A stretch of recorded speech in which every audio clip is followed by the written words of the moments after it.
This is the Horse Radio Network.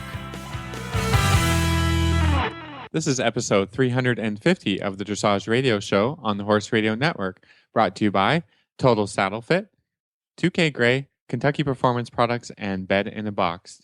Today we've got Reese's assistant trainer on to talk about her experience leasing an FEI horse. And our friend Katie Pogue joins us to discuss her move up into the CDI Grand Prix competition ring. Lastly, Reese and I will tackle a listener email for the Total Saddle Fit trainer tip.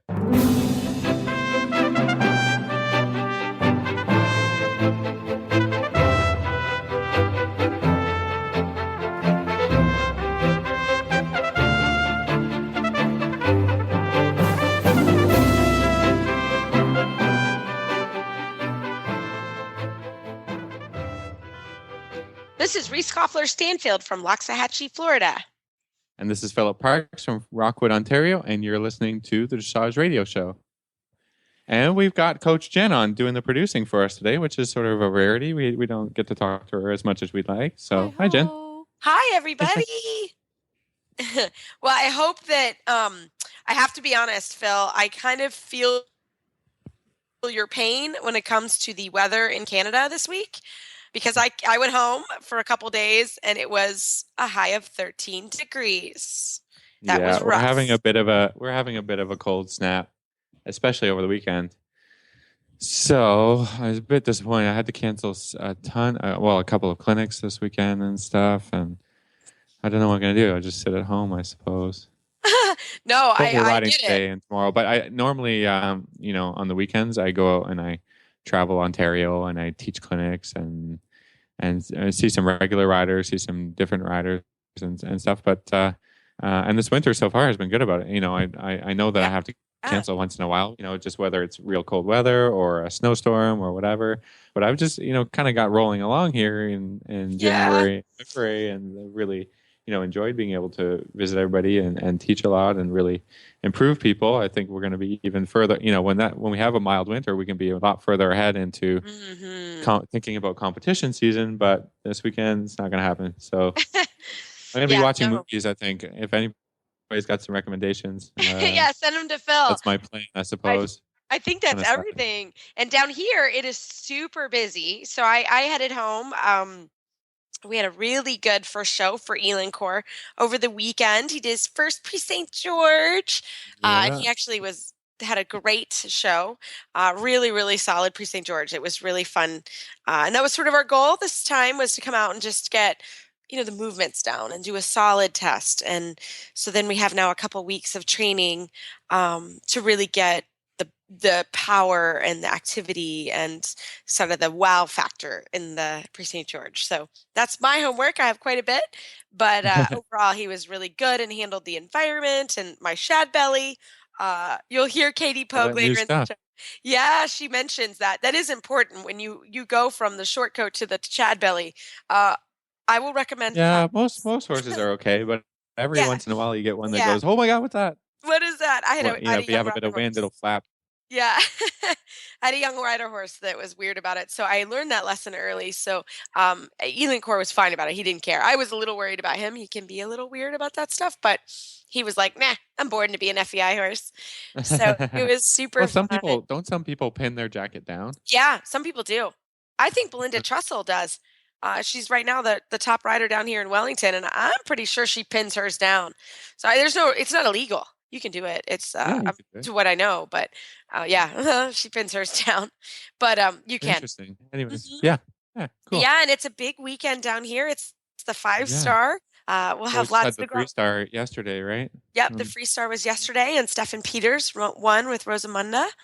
Really good scores, and literally the 5-star is going on right now, the Grand Prix. So we don't have the news at the moment, but we will definitely. We're gonna head to the freestyle tomorrow night and watch it. Should be a lot of fun. Everyone's looking forward to it. Cool. So. Yeah. Cool. Well, I think we can just sort of get to the show. We've got lots of show. I think after this commercial from 2K Gray, we'll have your assistant trainer Ashley Rand on. Yes, silver medalist Ashley Rand on. She's going to come on and tell us about what's it like to lease an FEI horse. We had a great horse come our way, and she's going to talk about it.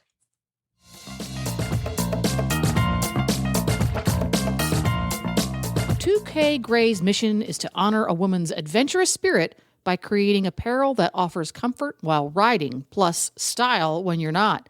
In 2011, Grand Prix rider and entrepreneur Chris Pinto joined forces with fashion industry veteran Meryl Ranzer to create a chic and sophisticated line of performance riding breeches that look and feel better than your favorite pair of jeans. The line, made for women by women, is now being expanded and refined by teaming up with global equine manufacturer and distributor Intrepid International and notable fashion designer Kia Tomlin. 2K Gray offers serious riding clothes that are sturdy in the saddle, yet slimming, stunning, and sophisticated everywhere else. Each detail, from pocket shape to seam placement, is designed to enhance a woman's silhouette and to celebrate different body types. The collection is machine washable and proudly designed in the USA. Check out the new and exciting designs at 2kgray.com. That's the number 2, the letter K, Grey.com. You can also follow them on Facebook at 2K Gray. Feel better and ride better. 2K Gray. Well, this evening, I have my wonderful assistant on, Ashley Rand. And Ashley was a swimmer at Lake Erie College, and she joined our team at Maple Crest Farm actually about a year and a half ago, right, Ashley? Yes, May 2014, right after I graduated. Well, we're glad we snagged you for an interview tonight because you have a really cool thing going on here in Florida, don't you? Yes, I do. I am leasing a Grand Prix Schoolmaster. Yeah, so this is really fun because a lot of people look for a Grand Prix horse or even a horse to lease. So we thought that it would be a really fun conversation to sort of talk about what it's been like to lease a horse. You know, we have theoretically a time frame on the lease and some goals and what it's been like to sort of get that horse and have that time frame start. So tell us a little bit about the horse that you leased. Well, our lease has been to a number of different riders, and he's taken a few people to young riders and juniors, and he's really been schooled and has taught a lot of different people the tricks of the FBI ring. And I am fortunate enough to get to know his owner, and she's been so grateful to let me borrow him during the Wellington season. And we're just learning together and really trying to figure out my place in the Grand Prix ring. Yeah, which is not easy. So what has it been like? I mean, you know, we got the horse mid-December. So kind of take us to sort of, we're mid-February now. What has the last 2 months been like on that horse? The last 2 months have been definitely an experience, a learning experience. Definitely priceless. We got him, and it's a whole new different horse and different rider. So it took about 2 months. These 2 months have just been getting to know each other, and we did a lot of, you know, basic work so we can really get each other's buttons figured out. And he's done a lot of teaching, and when I do something wrong, you definitely know I'm doing something wrong. And he points that out, and we just go back and figure out what I'm doing wrong. And he really is teaching me how to ride an FEI horse. And it's been a challenge, but really great, really great. So, Ashley, do you have any tips or advice to someone who has to sort of get to know their horse pretty quickly? Is there some things that you did that worked? Maybe some things that you were doing that didn't really work? Because, like Reese said, you have kind of a short timeline, and you started showing like last week, and so, I mean, how did you get to know him quickly? Yeah, well, that's definitely been the hardest struggle with him. Is every day we're getting a little bit better, but you know, we're just figuring each other out. So what I think has been super helpful is I have not only ridden with Reese, but I rode with you, Phil, when you came down to visit, and I've just ridden with a bunch of different people when we've been down in Florida, and every person brings something different to help me figure this horse out a little bit more. And every time we just click a little bit more, and things just start falling into place, and hopefully we can get there in time for the season to be over. Yeah, and I think that that's a great tip. We're super lucky here in Wellington that Michael Klemka comes to the barn, Conrad Schumacher's come to the barn, and that has been something Ashley's been great about.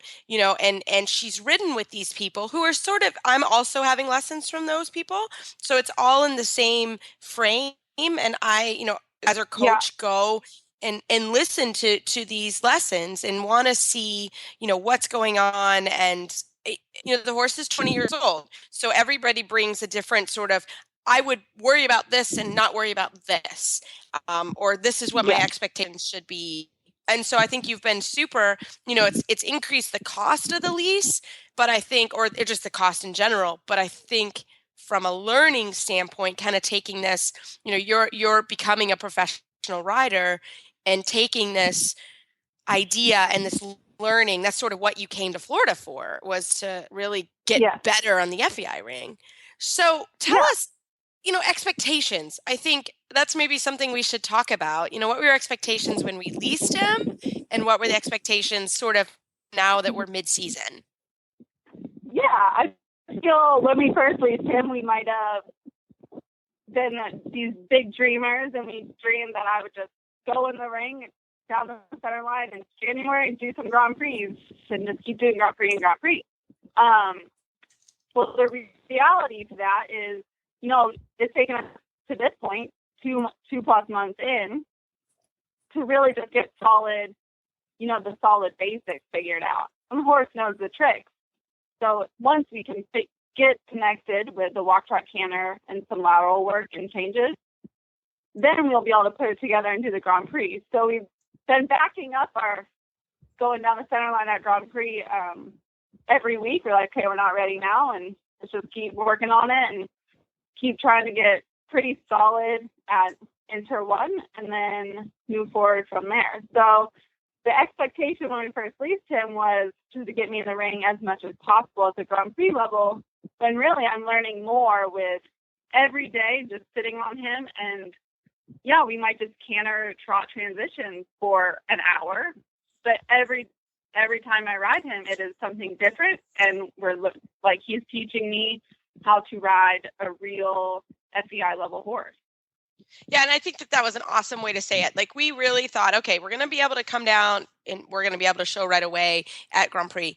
Well, you have a silver medal and you're really proficient through Prix St. George, but you had never done the Intermediate 1. So, when we set the expectation, and this is me too as your trainer, I think you have to always evaluate, especially in Florida, it's it's 3 months and it's not that long, is being able to sort of evaluate in a lease situation, or maybe you have a new horse, to sit back and we evaluate every week sort of what the goal is for the week and what the goal is for showing. The shows are due 3 weeks in advance. So, okay, where are we 3 weeks out? But you've got an incredible experience now at Intermediate 1, and we show that in 2 weeks, and then we can sort of, once you feel proficient, be able to move toward the Intermediate 2 or the U25. So I think that was a really great way to say that. What are some things that you've learned that maybe you didn't think you would learn by leasing this horse? I've learned a lot more about my riding, and you get so comfortable riding that one horse that you just click with, or you've been riding for a year or so. And I have 2 horses down here, and one I ride completely different than the other. So to be able to really focus on yourself and on the horse you're riding and how that horse affects you as a rider, I've learned a lot that just because you might be soft and supple on one horse doesn't mean you will on the next. So I learned a lot about just really myself and how I react to different types of horses and different mannerisms than I thought I was going to. I thought I would just get on and you would teach me how to do piaffe and lunge and we'd be good to go. But it's We tried that. Yeah, right. Yeah, so I've learned that it's a big deal, and Grand Prix is not easy, which I never thought it was, but you learn a lot more about yourself as a rider when you're teaching a Schoolmaster, because when you're soft and supple, then they're soft and that's how it is. So that's the biggest I've learned so far on leasing him. Now, Ashley, were you? Did he throw you any surprises at your first competition? That was only a couple of weeks ago, I think. So, tell us a little bit about how you had to make the adjustment in the ring, because I know lots of horses can be quite different. Yeah, so definitely he threw me for a loop on the first show we went to. Our warm up I thought was really, really great, and as soon as I went around the ring, I was riding a completely different horse. So I really had to adjust on one. It was my first test at Intermediate 1. And so I was very nervous, and he was just kind of got my number, and he took me for a ride. And I really learned where I was like, okay, I need to reevaluate the situation. And we went back the next day and improved a lot, where I just kind of got his number a little bit. And I was like, no, like we're gonna do this, and you're not gonna play me. And every time we go down the ring, we're gonna get that much better. And he's gonna know that we're a team, and he's not just gonna take me for a ride. So it was definitely an experience, but it was really fun, even though it didn't go as planned. So I'm looking forward to the next time we get to show. Yeah. Well, and you did show again. There was a schooling show last weekend, and it was significantly better. So, every time you've learned and you've adjusted, and I think overall it's been a fantastic experience. And I think all three of us on the show would for sure recommend, if you get a chance to lease lease any upper level horse, even if they're a little bit older or maybe a little stiff, it's certainly been a great experience. So, Ashley, thank you so much for coming on the show. I would love to have you back. Maybe at the end of the lease, we can have you back and tell us all about how the overall experience went. Yeah, for sure. I'd love that.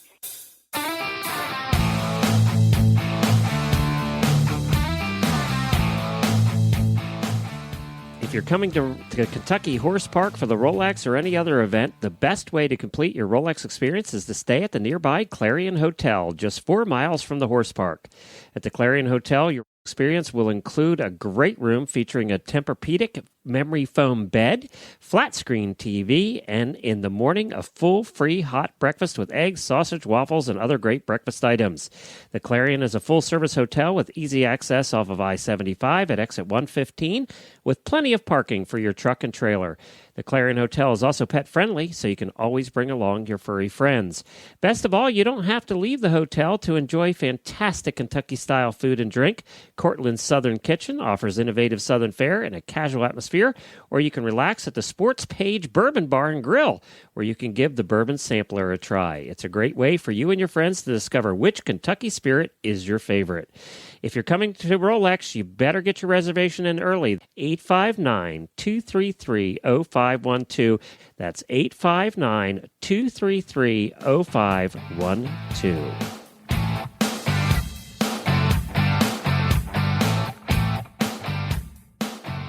Well, that was fun to hear from Ashley. And right after this commercial break from Kentucky Performance Products, we're going to talk with our friend Katie Pogue and hear about her big jump into the International Grand Prix ring. He was her first love, the one that started it all. He taught her how to master the posting trot and navigate her first hunter course. They spent hours together exploring the trails and hanging out in the barn. His name was doodled on every page in her school notebook. His coat gleamed in the sun as he met her at the gate each day, snuffling for a treat. From the first time she saw him poking his head out of the stall to the last time she patted him goodbye, he was, and always will be, her everything.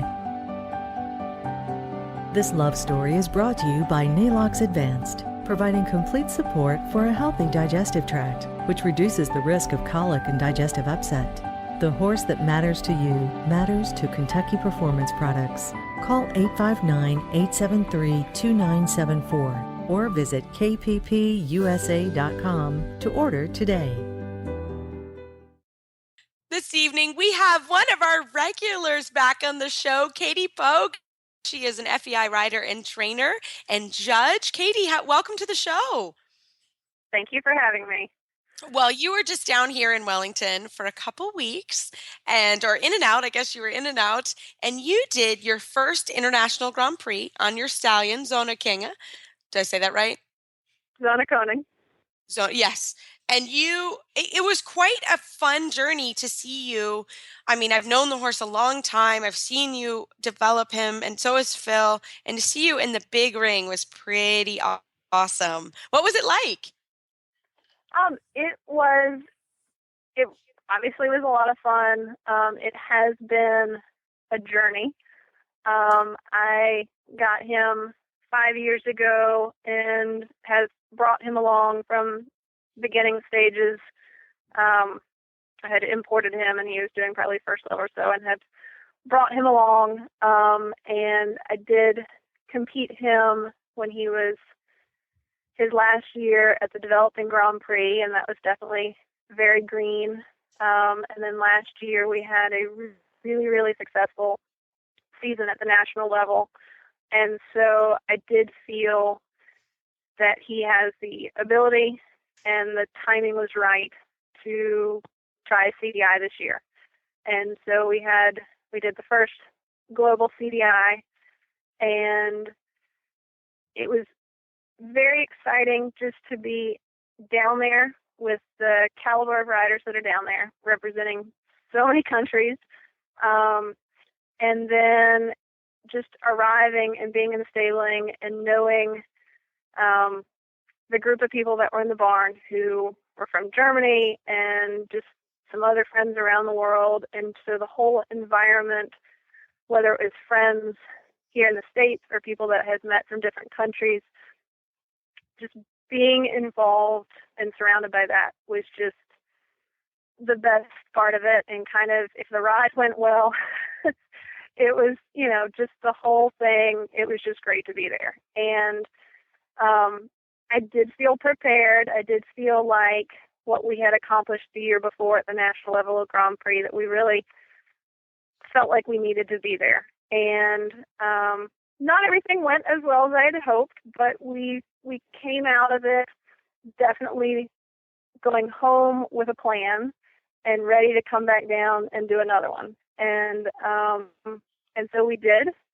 We went home, and I knew what I needed to try to improve and kind of organize, and we went back for a second CDI down in Wellington.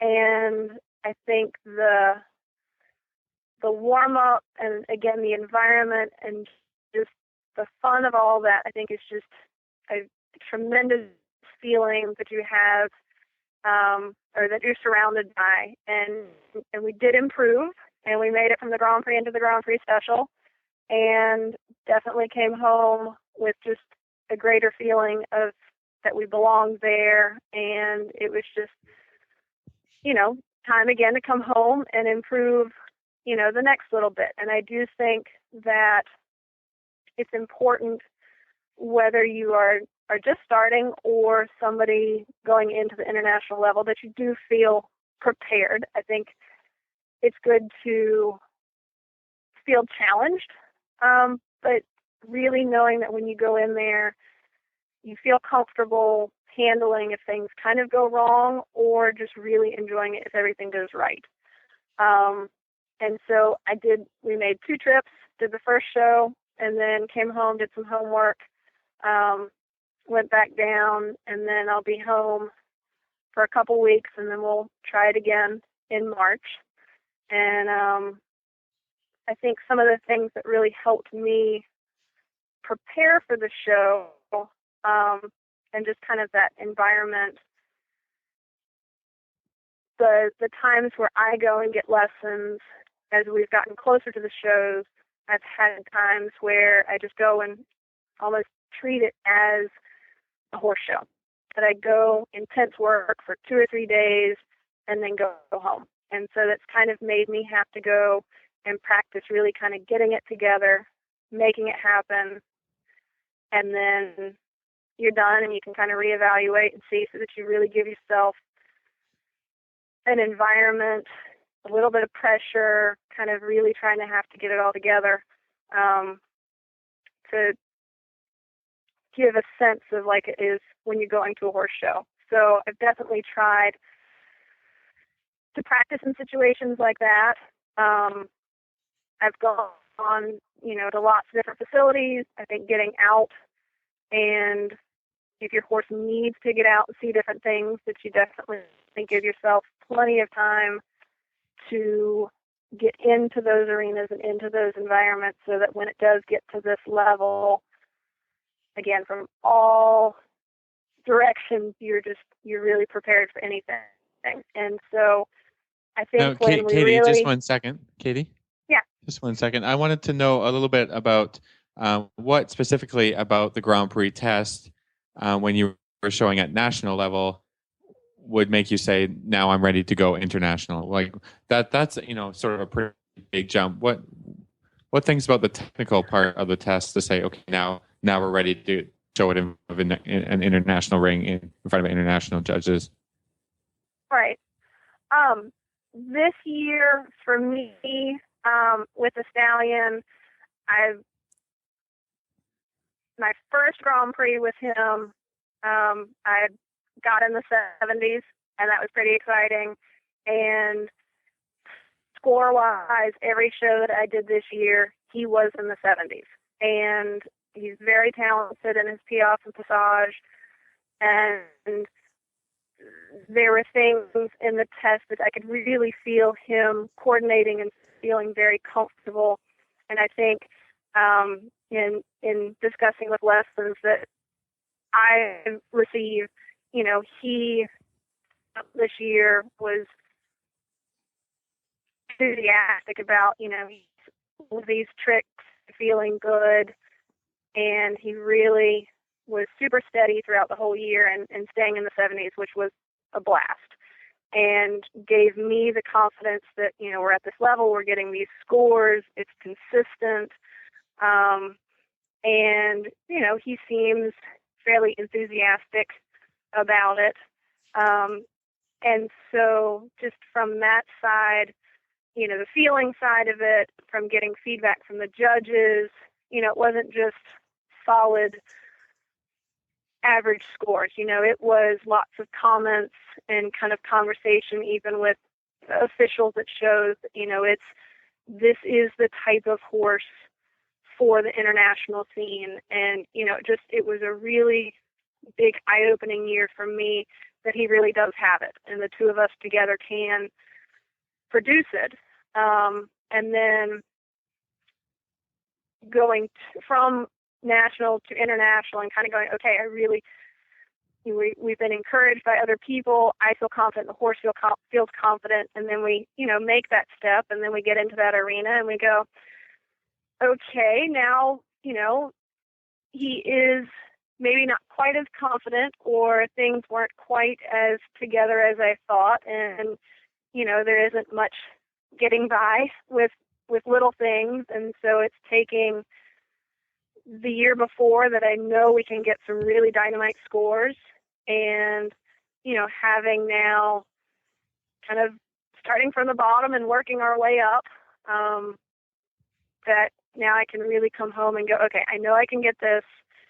We can make this more consistent. He has this potential, let's really focus, and it can happen. And so I think that was a little bit the feeling and kind of knowing when to make the jump. It was really cool this year because of his average. He was the top Dutch Grand Prix horse in the country. And at the end of the year, the average that I had put me in 8th place through USDF, and that was just really cool seeing my name in there with all these big-time people that have been in this international scene and in the Grand Prix scene, who are also in the international scene. And it was really, really special, and kind of going, okay, let's do it. Yeah. And Katie, there's a big difference too. He's a stallion, and there's a huge difference in environment, wouldn't you say, from a national Grand Prix, maybe not the U.S. finals, but from a national Grand Prix to being at global. In a CDI ring, you've got the patrons tent, you've got people. I mean, it's just a completely different environment. How have you kind of worked to help him with that? It is a different environment. There's a lot more energy. And he, like you said, is a stallion. And we did our first practice jog a couple years ago at the developing horse up at Lamplight. And I was probably over concerned that he might act like a stallion. And he did not. He was actually pretty lazy. And so I was glad that even for the jog that they made you practice at Lamplight. And so I kind of knew what he was like. And then even for the jog situation, the first competition, it was where they normally have the jog, and it was very open, and you can see out the horses. And so, he did get a little bit amped up. And he was amped up in a fairly controlled way that he was actually voted most fit horse in the jog. And that was fun. And then, the next jog that I did, I was kind of expecting him to be enthusiastic, and he was actually lazy again. So I'm prepared. I try to be prepared with all of the ideas of the things, since he is a stallion, that he could do, just to make sure everything is controlled. He is typically a very safe stallion. I'm very lucky with that, but I always want to make sure everything kind of is neat and orderly. And then even riding, every opportunity to get into the show arena in warm-ups. I can't necessarily hand walk him around the arena, so it has to be schooling times. And it has been different times of day. I ride him at home different times of day, so it's not the same time in the morning or something. There are times where it does end up how my day has been, that maybe I do ride him in the evening when it's dark. So at the horse show facility, trying to get in to the arena, let him get used to that energy, whether there are people up in the sponsor tents and tables, the crowd clapping and things like that. For a lot of horses, it is very different. And so I'm very lucky that he is very safe, but I do try to make sure that there aren't any surprises because right. you are trying to be as prepared as possible. Right. You are so focused on getting the job done that all of those little things you do want to make sure, whether it's getting into the arena, whether it's if you have a new coat, if you have new boots. I have a student that's going to enter their first pre-St. George, and she needs to do a lesson or two riding in her shad belly because she's never ridden in a shad belly. All of those things, whether it's equipment, whether it's clothing, whether it's new custom boots or, whatever, that you really can make sure that you've practiced in all those things, wear all those things at home, get used to those things in the warm-up arena. So, you're so focused on making sure the horse doesn't have any surprises. You need to make sure that you have all of your stuff together, that it's, even from that side, that there aren't any surprises from your clothes or equipment. So no, it was, the whole environment was definitely an enormous amount of energy, which was a lot of fun. I'm very fortunate not to get nervous in those situations, but I think even for some of my students, the national show, to them, it is that type of energy. And it is getting out and trying to make sure that you can turn some of the nervous energy into positive and have fun with that energy. I have been very fortunate to have, been in lots of arenas, for me personally, and it's just getting the horses in there, as far as getting back to the energy down in Wellington. And I'm not there all winter. I go for a show, or I go down for some training and come home, because I have to keep the business here in South Carolina running. And so it is a big deal. It is, you're trying to have this one shot and make it all happen. but that's kind of the routine that I've created just because of my business. And so you are trying to absorb and make things happen and organize it as best you can so that it really does create a flow. And you do have fun, and I do enjoy it. Katie, I just wanted to, one more quick question about making the jump from national to international. Do you have any comments about how is the judging different, and what did you experience there? I experienced, I think, very respectful judging. I was very pleased with the comments and the scores that I got. I felt that it was, pretty much where things needed to be. It was interesting staying throughout the week and watching different rides and seeing top people who have been at the international scene representing their countries for a while. Having horses make the same mistakes that I was making, whether they're bigger or smaller. I think it was interesting to compare and seeing people that you think are perfect and their horses are amazing and perfect, that everybody can make mistakes, and then you kind of look to see how that was judged and take that home and kind of absorb it. And I do think that it is a matter of, moving up and getting more consistent and getting out there and developing things so that you can kind of get up to that level and keep yourself there. So I think even within the jump from national to international, I think even once you're in the international group, you are still climbing. You are still making your name and getting up there and creating consistency. And so, I think the judging was fair. And I do agree with stuff because I'm probably harder on myself and, ready to, okay, that was that. I understand. And let's work on it and we'll come back because I know it can be How important do you think that it is to make a good impression on, because there's only a small group of international judges, and I think you want to make a really good impression the first time out and really be confident about it. Is that something that you would advise people? I do. I think it's important to feel like you can go in and compete with everybody and hold your own. I think it was great to see that everybody makes mistakes. Everybody can have a bad day. And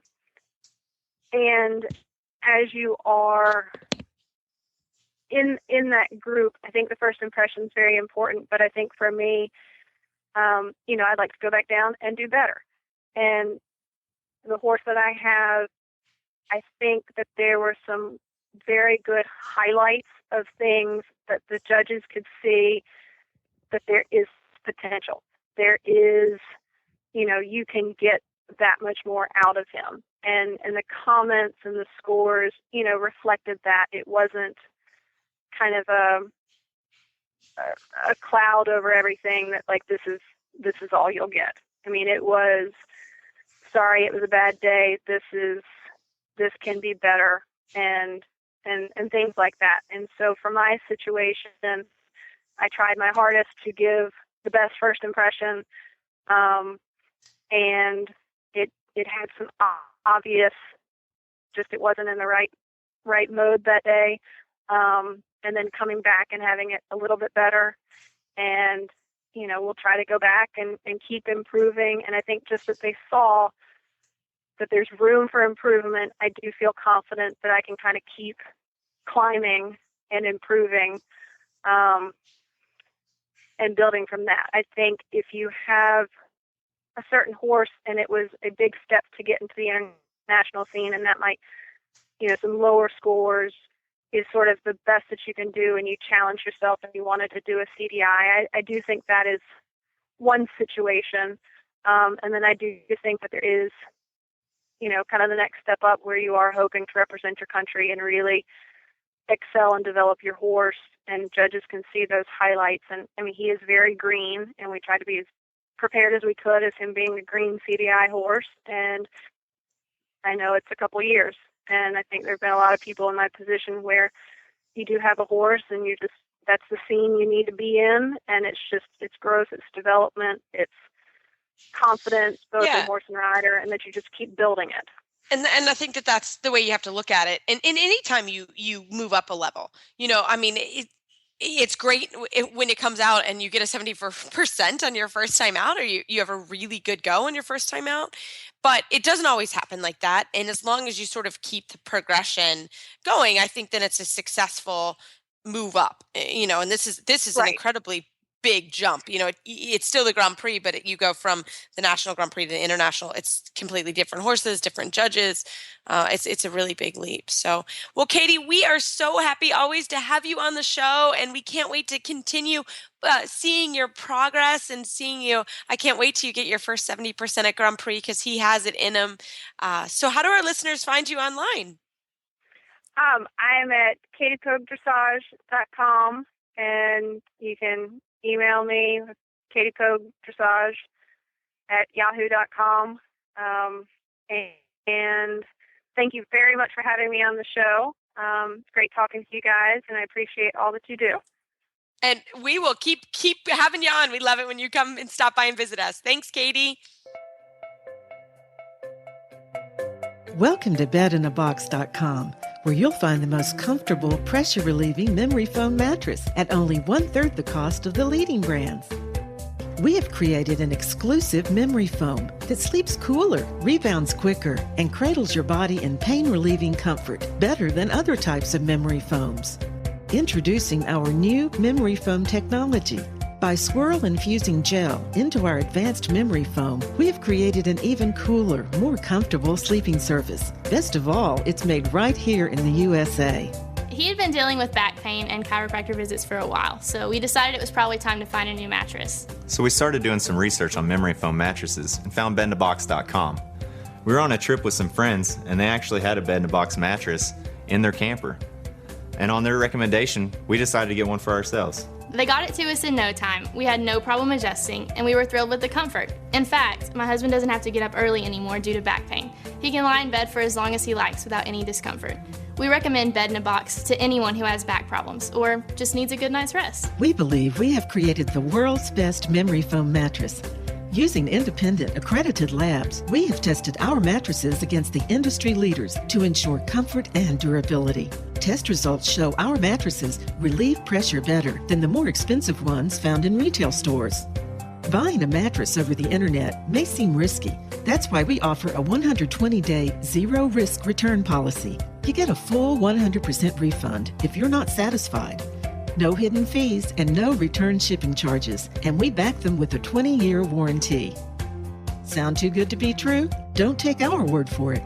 Read what real customers are writing about us on Facebook, Twitter, viewpoints.com, and other third-party review sites. We are dedicated to quality and service. We offer fast, free shipping to the contiguous U.S. Your mattress will arrive conveniently packaged and will be ready to sleep on within minutes. With the benefits of the leading brand mattresses, but at 1/3 the cost, why wait? Start getting the best sleep of your life. Call, chat, or email one of our friendly customer care agents to learn why 99% of our customers sleep better and toss and turn less on their new Bed in a Box mattress.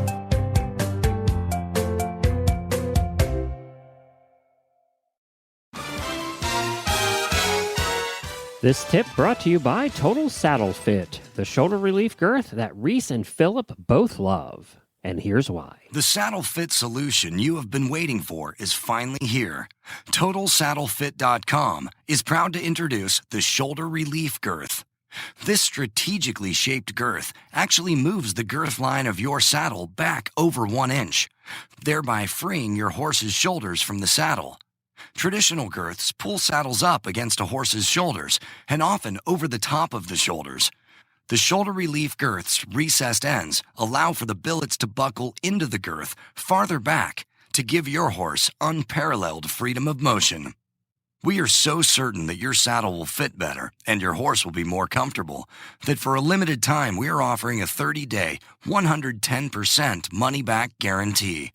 If you are not totally satisfied with your shoulder relief girth, send it back for a full refund plus 10% of the purchase price.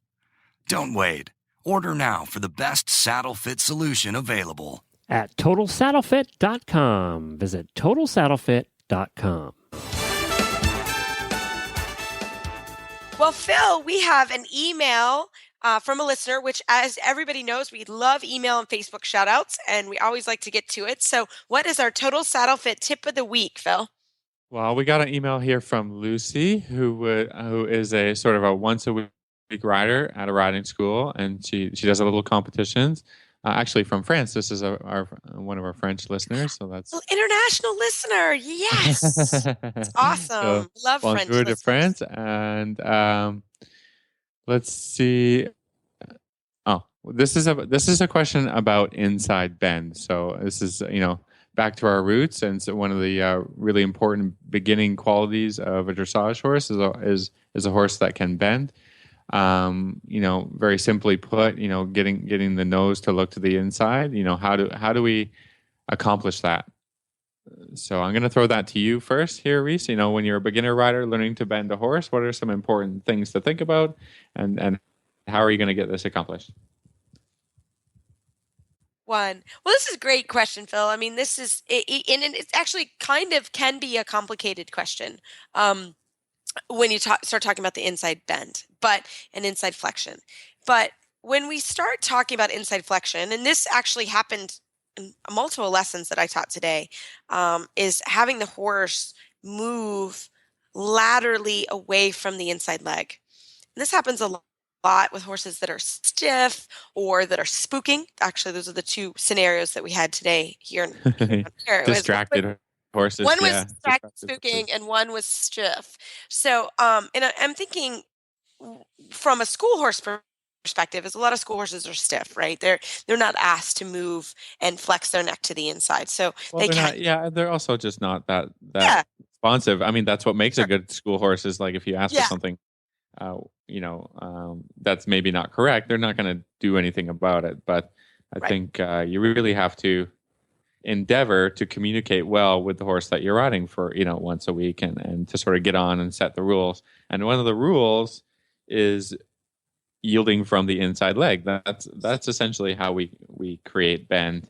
A little pressure on the inside rein to direct the nose towards the inside of a circle, and then the combination of that with quite a lot. I mean, especially if we're talking about horses that are a little dead to the leg, quite a lot of inside leg pressure, and establishing that the horse must move away from the leg. Without that idea, you can't create any bend at all. I mean, all you're going to be doing is pulling the nose to the inside. Then the horse, I'm sure we've all experienced this, the horse collapses and makes your 20-meter circle all of a sudden becomes a 10-meter or an 8-meter circle, or they're walking, or all these things. Or they fall out the outside shoulder. Sometimes you pull on the inside rein, then they'll just fall away from the outside shoulder if your outside leg isn't on to protect from that. Yeah. Yeah, so I think the inside flexion, you want to think about, I always talk to my students that there are 5 types of aids. There's your back to front, that's your seat, leg, hand. Then you have your inside leg to your inside rein, your outside leg, your outside rein, your inside leg to your outside rein, and your outside leg to your inside rein. So those are your 5 connecting aids and rein aids and leg aids. So in the case of having a horse look to the inside, you are flexing to the inside and you are pushing inside leg to your outside rein. That horse is also flexing and looking to the inside as you do it. So those are the things that we would stop there and do and work with.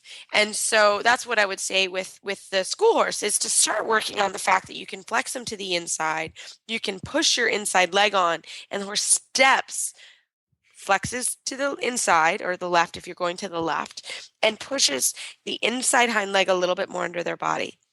So that does require the horse to be some level of electric off your inside leg. What'd you say, Phil? Does that sound? Yeah, I mean that's the simplest way to put it, but not always are they super cooperative to that. So I think I always, with all the lessons, is sort of break it down and accomplish it in the walk and then the Oh, trot, and then absolutely. Yeah. work your way towards the canter. And that not every day are you going to get all the way to the canter. So really, and if in the walk it's really not happening, then you've got to do some exercises even just in the halt. And so for my beginners and stuff, you just start in the halt. In the halt, can you, with your inside rein or with either rein, turn the nose one way or the other way? Is a horse willing to do that? And then once you're able to accomplish that in the halt, then you can combine that turning of the nose and then applying the leg on the same side and walking off. And when the horse walks off, do they walk, sort of directly forward? Do they walk into that rein you're turning their nose with, or do they walk away? And our goal is to make them walk, forward, but also just a touch away from that flexion that you're creating in the horse's nose and head. And so, I mean, that for me would be the very, very beginning. And if they walk forward into the rein or just straight ahead, then again, I halt, make the flexion, and ask them to walk forward, both legs, but mostly inside leg pressure to encourage the horse to step in the direction that you want. If you can do that, then you can work on it in the walk. And if it's not happening in the walk, return back to the halt, and just keep establishing these are the rules for the horse, right? I'm going to ride you, and this is what I want, and if they're not giving you what you want, don't just keep trotting around and having it not happen.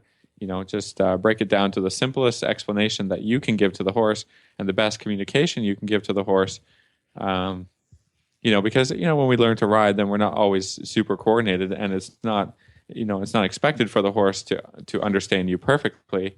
And so I think you have to give the horse a chance and do your best to just explain it in the slowest way possible to give the rider, an uncoordinated rider, a chance to do it. So I think I love that. And I love the idea that you always start in the walk. I'm the same. I either start in the walk and the halt, because frankly, if you can't get it in the walk and the halt, when you add in motion, trot and canter, it's worse and worse. It's worse and worse. So you should start in the walk and the halt. And sometimes it takes a long time, and then whammo, you're ready to rock and roll after that. So it works quite well. So a good example for me is that I experienced time and time again with every horse, I think, is when you introduce the idea of travers.